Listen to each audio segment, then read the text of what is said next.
કોંગ્રેસનું 90 વર્ષ જૂની વીએસ હોસ્પિટલને ફરી શરૂ કરવા આંદોલન, હાથમાં ગુલાબનું ફૂલ, એએમસી ભાજપને ગેટ વેલ સૂનના બેનરો સાથે વિરોધ.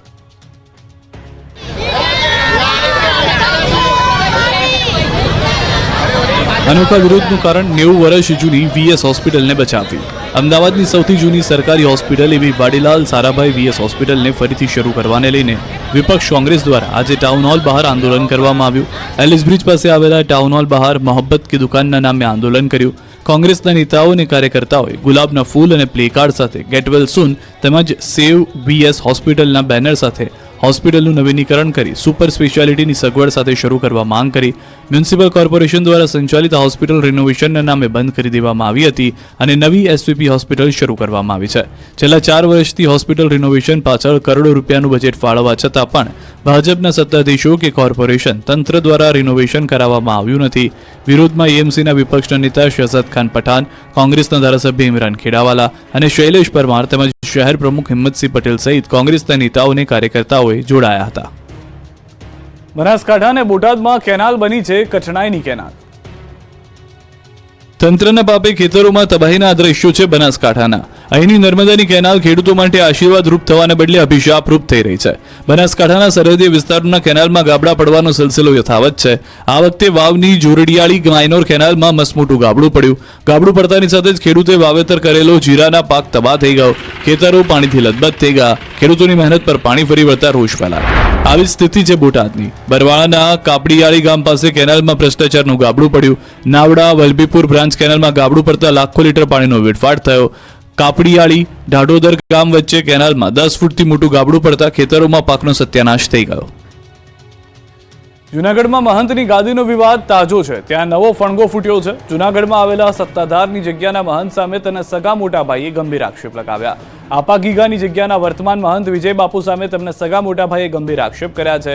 ભાવનગર રહેતા અને સરકારી નિવૃત્ત અધિકારી નીતિન ચાવડાએ મુખ્યમંત્રી અને ગૃહમંત્રીને પણ પત્ર લખ્યો, જેમાં સત્તાધારની જગ્યાનો વહીવટ સરકાર હસ્તક લેવા માંગ કરી. સત્તાનો આધાર ગણાતી વર્ષો જૂની આ જગ્યાના વહીવટમાં કરોડોની ગોલમાલ થતી હોવાનો પત્રમાં આક્ષેપ કરાયો. જગ્યાના મહંત સામે વ્યભિચારના આક્ષેપ પણ કર્યા.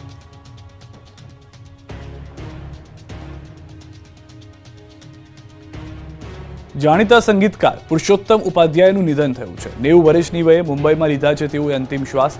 વરલી સ્મશાન ગૃહ ખાતે કરાશે અંતિમ સંસ્કાર. 2017માં આપવામાં આવ્યો હતો પદ્મશ્રી. મુંબઈ ખાતે તેમના નિવાસ સ્થાને લીધા છે અંતિમ શ્વાસ. ગુજરાત સરકારે ગૌરવ પુરસ્કારથી પણ સન્માન કર્યું હતું.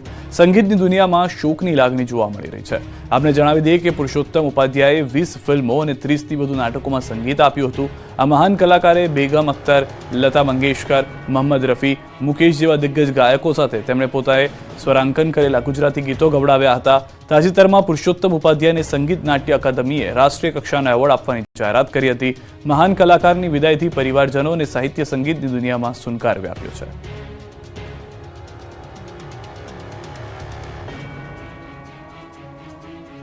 દબાણકર્તાઓ અને લવ જિહાદીઓ પર દંડો ચાલશે જ, હર્ષ સંઘવીની ચેતવણી. ગુજરાતમાં લવ જિહાદની ઘટનાઓ વધી રહી છે. સલીમ સુરેશ બની હિન્દુ દીકરીઓને ભોળવી લવ જિહાદની જાળમાં ફસાવે છે. ત્યારે આવા વિધર્મી યુવાનો સુધરી જજો, નહીં તો જેલમાં જવાનો વારો આવશે. હિન્દુ દીકરીઓને ફસાવતા વિધર્મીઓને ગૃહ રાજ્યમંત્રી હર્ષ સંઘવીએ ચેતવણી આપી. અમદાવાદમાં પાલડી વિસ્તારમાં વિશ્વ હિન્દુ પરિષદના નવા કાર્યાલયના ભૂમિપૂજન કાર્યક્રમમાં હાજરી આપવા આવેલા ગૃહ રાજ્યમંત્રી હર્ષ સંઘવીએ ચેતવણી આપી. ભૂમિપૂજન પ્રસંગે હર્ષ સંઘવીએ કહ્યું કે સલીમ સુરેશ બનીને દીકરીઓને હેરાન કરશે તો છોડવામાં નહીં આવે. લવ જિહાદીઓ પર દંડો ચાલશે. તો ઓવૈસી પર ટોણો મારતા કહ્યું કે ઓવૈસી એના ધર્મની રક્ષા માટે બોલે છે, હું મારી ભોળી ભાલી દીકરીઓના રક્ષણ માટે કેમ ન બોલું.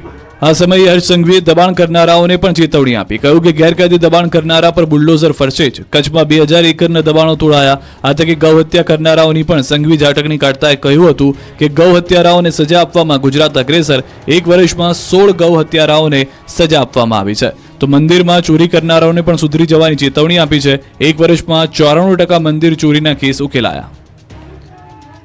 સીએએ અંતર્ગત અમદાવાદમાં રહેતા 55થી વધુ નાગરિકોને મળી ભારતીય નાગરિકત્વ. સીએએ અંતર્ગત અમદાવાદમાં રહેતા 55થી વધુ નાગરિકોને મળી ભારતીય નાગરિકત્વ. અમદાવાદમાં ગૃહમંત્રી હર્ષ સંઘવી દ્વારા સીએ અંતર્ગત વધુ 55 લોકોને આપી ભારતીય નાગરિકતા. હર્ષ સંઘવીએ ઈસનપુરમાં પાડોશી દેશમાંથી આવેલા લઘુમતીઓને ભારતીય નાગરિકતા પત્રો આપ્યા. સીએએ અંતર્ગત અફઘાનિસ્તાન, બાંગ્લાદેશ અને પાકિસ્તાનના હિન્દુ, જૈન, પારસી અને ખ્રિસ્તી ધર્મના લોકોને નાગરિકતા અપાઈ છે. હર્ષ સંઘવીના હસ્તે અત્યાર સુધીમાં કુલ 251 નાગરિકોને નાગરિકતા આપી છે, જ્યારે અમદાવાદમાં અત્યાર સુધીમાં 2017 થી 2024 સુધી કુલ 1167 લોકોને નાગરિકતા અપાઈ. 55 થી વધુ લોકો ભારતીય બનતા તેની ખુશીઓનો કોઈ પાર ન હતો. ભાજપ મંડળ પ્રમુખની સેન્સ માટે આવતીકાલથી ચાલુ થશે પ્રક્રિયા. સ્થાનિક સ્વરાજની ચૂંટણીને લઈને ભાજપે તૈયારીઓ શરૂ કરી દીધી છે. ભાજપ સંગઠન સીમાંકન પ્રક્રિયાને લઈ કવાયત શરૂ કરી છે. મંડળ પ્રમુખની સેન્સ માટે આવતીકાલથી ચાલુ થશે પ્રક્રિયા. અમદાવાદ, સુરતમાં ભાજપ સંગઠનના સીમાંકન બદલાશે. દરેક મંડળમાં 70 બૂથના સંખ્યાબળ મુજબ નક્કી થશે મંડળ. અમદાવાદમાં 48 અને સુરતમાં 30 મંડળ છે. અમદાવાદ અને સુરત સિવાયના મહાનગરમાં આવતીકાલથી જશે નિરીક્ષક. મંડળ પ્રમુખ માટે 40 અને 45 વર્ષની વયમર્યાદા માત્ર પ્રાથમિકતા છે. બીજી તરફ ખેડા જિલ્લામાં ચૂંટણી પંચે અધિકારીઓની નિમણૂક કરી. જિલ્લા પંચાયત, તાલુકા પંચાયત માટે ચૂંટણી અધિકારીને મુકાયા છે. મુખ્ય અને મદદનીશ ચૂંટણી અધિકારીઓની નિમણૂક કરાઈ. ખેડા, નડિયાદ, માતર, મહેમદાબાદ, મહુદામાં અધિકારીઓની નિમણૂક થઈ. કટલાલ, કપડવંજ, ઠાસરા તાલુકામાં પણ નિમણૂક. ટીડીઓ, ડીડીઓ, મામલતદાર અને અન્ય અધિકારીઓને સોંપાઈ જવાબદારી. ખેડા જિલ્લા પંચાયત અને 2 તાલુકા પંચાયતની ચૂંટણી યોજાશે. આગામી જાન્યુઆરી કે ફેબ્રુઆરી માસમાં યોજાઈ શકે ચૂંટણી. અમદાવાદમાં સોનું ફરી 80,000 ને પાર 1 લાખે પહોંચશે. લગ્નની સિઝન જામતા ફરી એકવાર સોનું ભાવ ખાવા લાગ્યું છે. અમદાવાદ સહિતની બજારમાં સોનું 80,000 ને પાર પહોંચી ગયું છે. સોનાના ભાવમાં છેલ્લા 3 દિવસથી સતત વધારો થઈ રહ્યો છે. બુધવારે અમદાવાદમાં 22 કેરેટ સોનાનો ભાવ 72,110 રૂપિયા પ્રતિ 10 ગ્રામ અને 24 કેરેટ સોનાનો દર 78,660 પ્રતિ 10 ગ્રામ છે. એટલે કે એક જ દિવસમાં સોનાના ભાવમાં પ્રતિ 10 ગ્રામે 1,500 અને ચાંદીના ભાવમાં 4100 રૂપિયાનો વધારો થયો છે. અમદાવાદમાં કિલો ચાંદીનો ભાવ 93,297 પર પહોંચી ગયો છે. નિષ્ણાંતોના મતે સિરિયા અને તુર્કી વચ્ચે વધી રહેલા તણાવ અને દક્ષિણ કોરિયાના નેતૃત્વની કટોકટીના કારણે વૈશ્વિક સ્તરે સોનાના ભાવમાં હલચલ જોવા મળી છે. ભૌગોલિક રાજકીય તણાવને કારણે રોકાણકારો સુરક્ષિત રોકાણ તરફ વળ્યા છે. એવો અંદાજ છે કે 2025માં 10 ગ્રામ સોનાની કિંમત 90,000 રૂપિયા સુધી પહોંચી શકે છે. જોકે ડોલરની મજબૂતી અને બોન્ડ યીલ્ડમાં વધારો થવાથી સોનાની માંગ પર થોડી અસર થઈ છે. રોકાણકારો તેને લાંબા ગાળા માટે સલામત વિકલ્પ માની રહ્યા છે.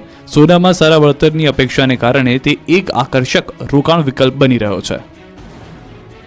વડનગર વાઘડીમાં દીપડાએ ધામા નાખ્યા. લોકોને ઘરમાં જ રહેવા સૂચના. દીપડાને પકડવા તજવીજ શરૂ. મહેસાણા જિલ્લામાં આવેલા વડનગર તાલુકાના વાઘડી ગામ આસપાસના વિસ્તારોમાં દીપડાએ ધામા નાખતા ગામમાં ડર પ્રસરી ગયો છે. વાઘડી ગામ તથા આજુબાજુના ગામોમાં તેમજ જંગલ વિસ્તારમાં હિંસક બન્યા પ્રાણી દીપડાની ભાળ મળતા હાલમાં વન વિભાગના સ્થાનિક અધિકારીઓ સ્થળ પર દોડી આવ્યા છે અને દીપડાને પકડવા પાંજરા મૂક્યા છે. જામલ ઢોર થતા માનવ મૃત્યુ તેમજ ઘર્ષણના બનાવો ન બને તે માટે લોકોને તકેદારી રાખવા સૂચના આપવામાં આવી છે. સાથે જ લોકોને રાત્રે ખુલ્લામાં સૂવું નહીં કે કુદરતી હાજતે જવું નહીં. ઘર આસપાસ પ્રકાશમય વાતાવરણ રાખવું. રાત્રિ દરમિયાન કે વહેલી પરોઢે જંગલમાં જવાનું ટાળવું. તેમજ આ સમયમાં નાના બાળકોને એકલા ન મૂકવા. બાળકોને ઢોર ચરાવવા જંગલમાં એકલા ન મોકલવા. ઘરમાં બાંધેલા ઢોર ઢાંકરની સાથે રાત્રિ દરમિયાન ન સૂવું. આ પ્રમાણેની સૂચના જાહેર કરવામાં આવી છે. આ તરફ સુરત જિલ્લામાં પણ દીપડાનો આતંક યથાવત છે. કામરેજના કઠોર ગામે 3 દીપડા ઘૂસતા નાસભાગ મચી ગઈ. એટલું જ નહીં, ખૂંખાર દીપડાએ આધેડ પર હુમલો કર્યો ત્યારે અન્ય લોકો આવી જતા દીપડાઓ ભાગી ગયો હતો. આધેડનો જીવ બચી ગયો. ઇજાગ્રસ્ત આધેડને તુરંત નજીકના આરોગ્ય કેન્દ્ર ખાતે લઈ જવામાં આવ્યા. દીપડાના વધી ગયેલા આતંકને લઈને સ્થાનિકોમાં ભય છે. દીપડાને પકડી પાડવા માંગ કરવામાં આવી છે. મહી નદીના પટમાંથી રેતી ખનન ઝડપાયું. ફ્લાઇંગ સ્કોડે દરોડા પાડી 70 લાખનો મુદ્દામાલ જપ્ત કર્યો. વડોદરા જિલ્લાના સાવલી તાલુકાના પોઈચા કનોડા પાસેથી પસાર થતી મહી નદીના પટમાં ધમધમતા ગેરકાયદેસર રેતી ખનન સામે તવાઈ બોલાવવામાં આવી. વડોદરા ખાણ ખનીજ વિભાગ દ્વારા કોઈ કાર્યવાહી કરવામાં ન આવતા ફ્લાઇંગ સ્કોડે દરોડા પાડી ₹70 લાખ ઉપરાંતનો મુદ્દામાલ કબજે કરી કાર્યવાહી હાથ ધરી. સાવલી પોલીસને સાથે રાખી ફ્લાઇંગ સ્કોડે દરોડા પાડતા રેતી ઉલેચી રહેલાઓએ દોડધામ કરી મૂકી. મહત્વનું છે કે જિલ્લા સંકલનની બેઠકમાં સાંસદ અને ધારાસભ્યો દ્વારા અનેક વખત રેતી ખનન સામે જિલ્લા કલેક્ટરને રજૂઆત કરવામાં આવી છે, પરંતુ આ રજૂઆતો માત્ર કાગળ પૂરતી સીમિત રહેતી હોય છે. ત્યારે સાવલી તાલુકાના પોઈચા કનોડા ગામ પાસેથી પસાર થતી મહીસાગર નદીમાં ગાંધીનગરની ફ્લાઇંગ સ્કોડે દરોડા પાડ્યા.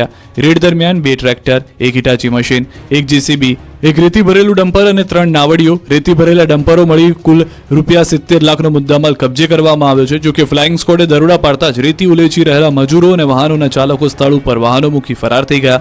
ફ્લાઇંગ સ્કોડ દ્વારા મોટી કાર્યવાહી કરતા વડોદરા ખાણ ખનીજ વિભાગના અધિકારીઓ ઘટના સ્થળે દોડી આવ્યા હતા. ખાણ ખનીજ વિભાગ ઊંઘતું ઝડપાયું. રાધનપુરમાં નિવૃત્ત જેલરના ઘરે ફાયરિંગ, 2 ગાડીને નુકસાન, બારીઓના કાચ તૂટ્યા, લોકોમાં ડરનો માહોલ. નિવૃત્ત જેલરના ઘર બહાર ધડાધડ ફાયરિંગ થતા અડધી રાત્રે પાટણનું રાધનપુર ધણધણ્યું. રાધનપુર રામદેવ ટાઉનશીપમાં રિટાયર્ડ જેલર કરસનભાઈ રબારીના ઘરે અજાણ્યા શખ્સો આવીને 2 રાઉન્ડ ફાયરિંગ અને તોડફોડ કરીને ભાગી ગયા હતા. મોડી રાત્રે ફાયરિંગ થતા ગાડી અને ઘરમાં તોડફોડ કરી. જોકે સદનસીબે આ ઘટનામાં કોઈને જાનહાની થઈ નથી. રાત્રે 5 થી 6 અજાણ્યા શખ્સો આવીને કરસનભાઈના ઘરે અને બહાર પડેલી મોંઘીદાટ 2 કારમાં તોડફોડ થતા ફાયરિંગ કરીને ભાગી ગયા. અંગત અદાવતમાં ફાયરિંગ થયું હોવાની શક્યતા છે.